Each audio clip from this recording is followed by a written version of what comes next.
What's going on, you guys? Theo here with the big review, back yet again with another King of Fighters Allstar video, and today we are going to be continuing our ongoing coverage of the latest Boss Syndrome characters with both Krizalid and Geese as we take a look at them against another new Immortal, as Immortal Moth has been added in with the reset. How do they do? How do they perform? Do they continue to dominate in this mode?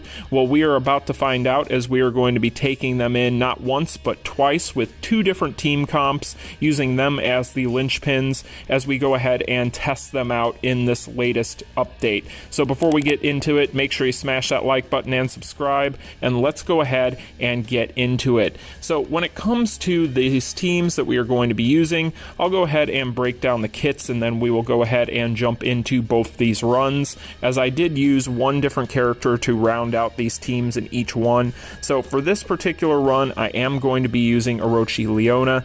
As always, this tends to be the character that I use the most as far as my shock explosion goes. So if you take a look here, I am going to be using my Leah set for her. I'm going to be using a Rugal option and a Maxima cooldown reduction. As far as stones, she is just going to be using the PG stone for your generic square yellow plus stone, so not anything too crazy here, but as you can see, pretty standard stuff. Now, as far as the two boss boys themselves, I am going to be running the City of Darkness set on my Krizalid. For those of you who missed my spotlight video on this card set, this is pretty much a staple against Immortals now, as your entire team can benefit from this set effect, being that it is going to end up having a 30% chance to increase your target's damage received by 10% for 8 seconds upon landing and active. So it's a very good card set to have for this mode.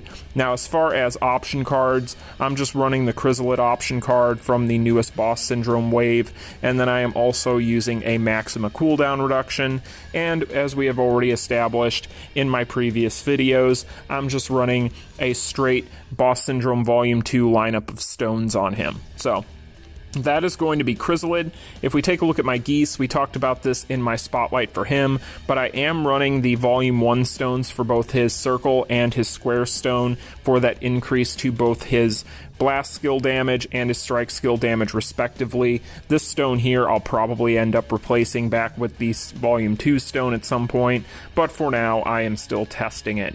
Now, when it comes to cards, I am running a Leah set again on this character as well, and then I'm running the Krizalid option, the Maxima cooldown reduction option, and pretty much par for the course. So those are going to be the cards and the loadouts for these characters. However, when it comes to the other run that we are going to be doing, let's take a look at who we will be using for that one, and that is of course going to be the 2014 Geese Howard. So if we take a look here, I am going to be running an Akane set. I'm also going to run the Gintama option on him. However, you can swap that out with pretty much any cooldown reduction card you want, no big deal. And then, of course, I'm using the Krizalid option because it's really good. And the reason why I'm running it on him, for those of you who are not familiar with this Geese, as you can see here, he does have quite a few blast skills on his kit. So it is going to end up being quite useful on him. Now, the biggest thing with him, and I guess I should show you my stones because really there's not much to see. I'm just using this stone here. It's been on him sitting there for a while, so yeah. You can largely ignore it, it's just there. Now, as far as what we are testing him for, we are testing him because with Rashoumon EX, he is able to take advantage of this finisher, and as we talked about in yesterday's spotlight for Nightmare Geese, this is a phenomenal finisher card.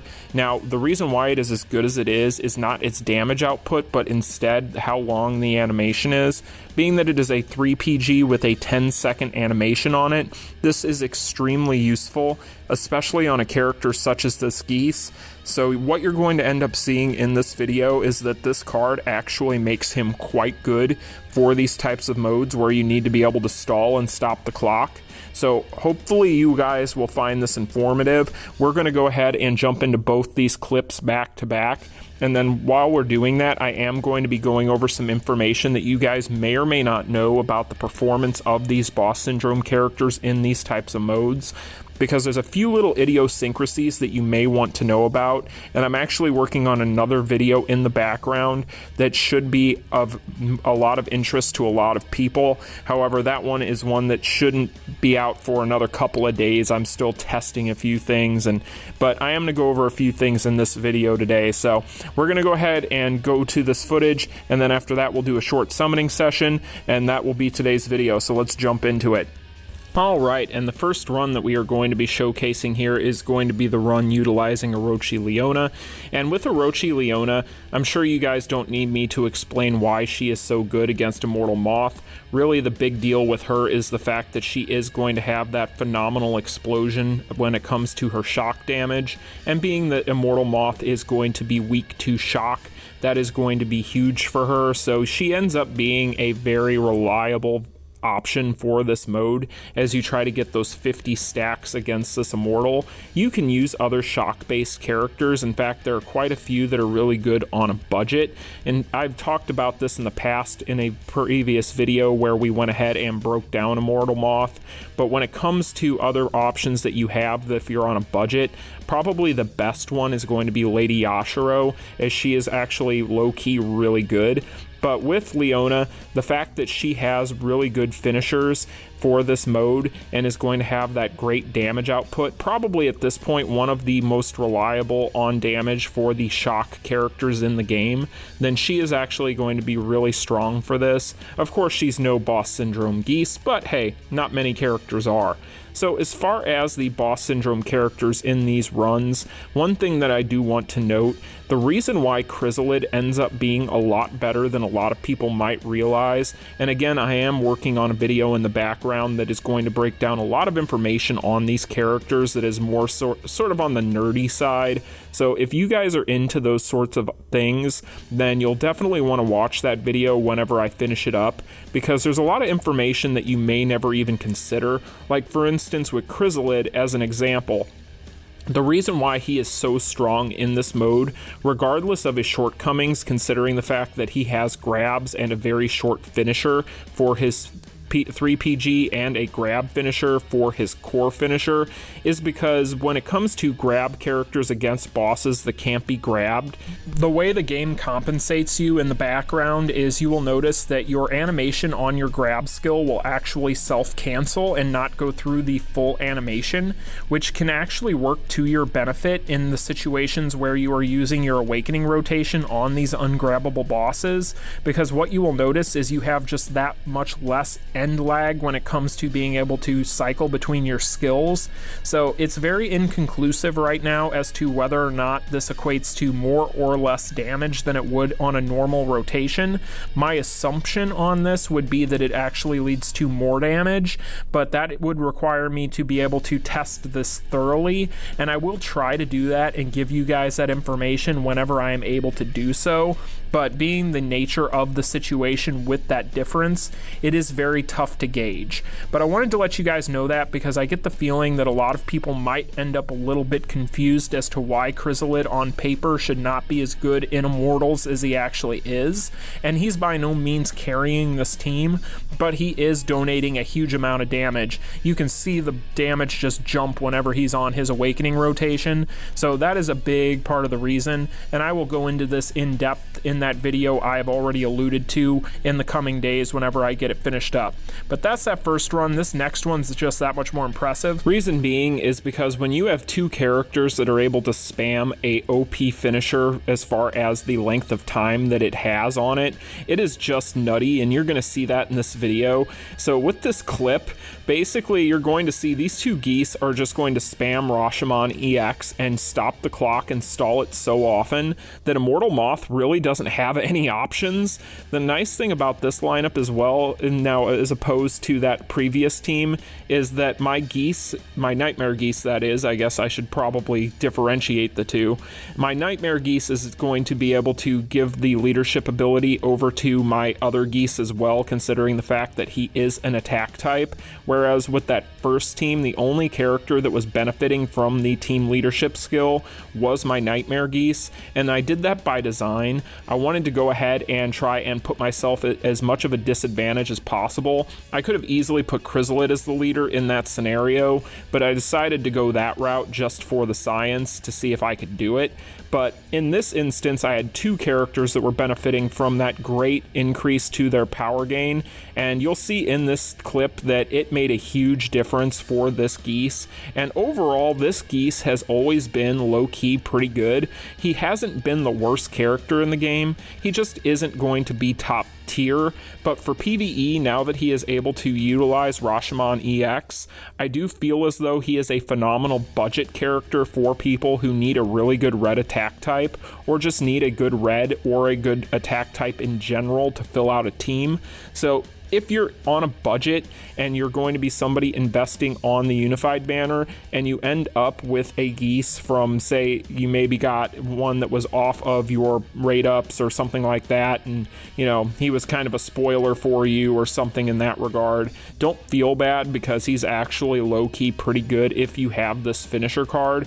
Now, of course, it's going to mean that you need the finisher, so if you didn't go in on the Boss Syndrome Volume 2 stuff, well, then you're probably not going to benefit as much, but hey, it's something worth considering. Now, as far as Boss Syndrome Geese in this mode, something that people need to realize, and something that I have been thoroughly testing, is the fact that this Geese actually, because of the fact that he does have sort of sticky animations when it comes to his cancels on his S3, he is actually not going to be able to rotate on his awakening as quickly as other characters. This is something that I've been testing thoroughly alongside Steven, and we've been talking about quite a bit the past couple of days.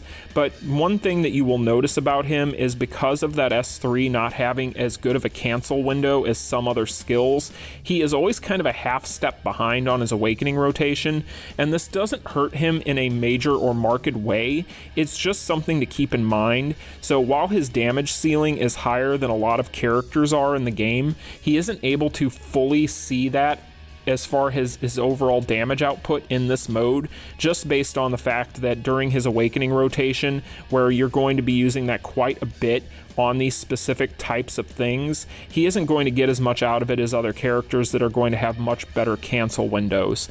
But he's still amazing, he's phenomenal, he's great, can't complain whatsoever about him, as you can see here. Phenomenal stuff, you guys. Great job for these characters, and overall we'll have to wait another week to get another new Immortal to test them again in these modes, but overall very happy with them. So let's go ahead and take a look at a quick summon session, and this is one that I did just using some of these tickets here, and ended up getting, well, yeah, stuff. It's not going to be anything as nutty as our typical ones, but yeah, guys, when it comes to these Boss Syndrome characters, though, I wanted to take these moments to kind of give some other thoughts as far as the newest Boss Syndrome characters in Immortals, because I'm going to be testing these guys quite a bit over the coming weeks, as I mentioned, as we get new Immortals added in week to week, because I really do think that there is a good chance that, just based solely upon the fact that these characters are as powerful as they are, that we're going to be ending up able to solo one team all of these Immortals, no matter which one it is, more than likely. Now, that theory could end up being disproven whenever we get these and we actually get a chance to try them hands-on. But I do get the feeling that there is a good chance that these characters are going to just be so powerful that they're able to one-team any one of these Immortals without much of an issue, even if they are at a disadvantage when it comes to their typing. So that is going to be something that we are going to be putting to the test. Unfortunately, I was not able to try out Typhoon in this manner. However, being the fact that when I was testing against Typhoon, I was able to get up to about 450 million damage on one team against him, I do get the feeling that I am going to be able to go ahead and solo that one as well whenever it rotates back around. So we're going to have to wait and see. There's plenty of other Immortals to come before that, but it will be very interesting to note and to do this test, because I do get the feeling that with these two characters, as we talked about in their spotlights, they are just so good as it is that they have pretty much left their mark on Immortals permanently, to the point where they are going to just be legitimately the best two options in general for that mode. But overall, guys, that is going to be today's video. I hope you all enjoyed it and found it informative. As you can see, the old Geese, KOF 14 Geese, is now extremely good with that finisher for a lot of different things. He isn't necessarily broken or OP, but he is a very solid unified banner character. But I hope you guys enjoyed the video. If you did, make sure you smash that like button and subscribe, and I will see you guys in tomorrow's Saturday Chat and Chill. You all take care. Peace. Continue.